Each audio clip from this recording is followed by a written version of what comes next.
आणि हा घोळ अनेक जिल्ह्यात पसरलाय अशी स्थिती आहे, कारण बीड जिल्ह्यातही कांदा पीक विम्यात मोठा घोळ दिसतोय। 5678 हेक्टरवर कांदा लागवड झाली, मात्र पीक विमा 23,000 हेक्टरचा आहे। लागवडीचं क्षेत्र आणि पीक विम्याचं क्षेत्र यात ही तफावत आढळून आली आहे।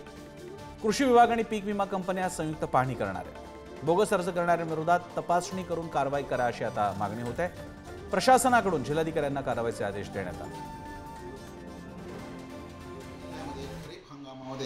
बोगस कांदा लागवडीचे प्रकार जास्त घडलेले आहेत। सध्या बीड जिल्ह्यामध्ये जी लागवड क्षेत्र आहे त्याच्या 515 तब्बल पीक विमा भरण्यात आलेला आहे। संबंधित प्रकरणामध्ये ही घटना यापूर्वीच नाही तर गेल्या 2-3 वर्षापासून घडत आहे। गेल्या वर्षी 2023 मध्ये सुद्धा असा बोगस प्रकार घडला होता। जी लोक शासकीय जमिनीवर पीक विमा काढण्यात आला होता, त्याचबरोबर जी लोक परराज्यातले आहेत, राजस्थान ठिकाणी, त्यांच्या नावावर सुद्धा पीक विमा उचलतो। एकंदरीत हे रॅकेट आहे जे पीक विमा कंपन्यांची फसवणूक करते। एकीकडे कांदा निर्यात बंदी, कांद्यावरचे निर्यात शुल्क या माध्यमातून शेतकऱ्यांचं करोड रुपयाचं नुकसान झालं असताना आता कांद्याचा पीक विमाही जो हक्काने मिळायला पाहिजे, 1 रुपयात पीक विमा असा डंका पिटला जातो आणि मोठ्या शेतकऱ्यांच्या योजना आम्ही कशा राबवतोय हे सरकारकडून सांगितलं जातं, पण त्या योजना प्रत्यक्षात अंमलात येत नाही आणि त्याचा थेट फटका शेतकऱ्यांना बसतोय।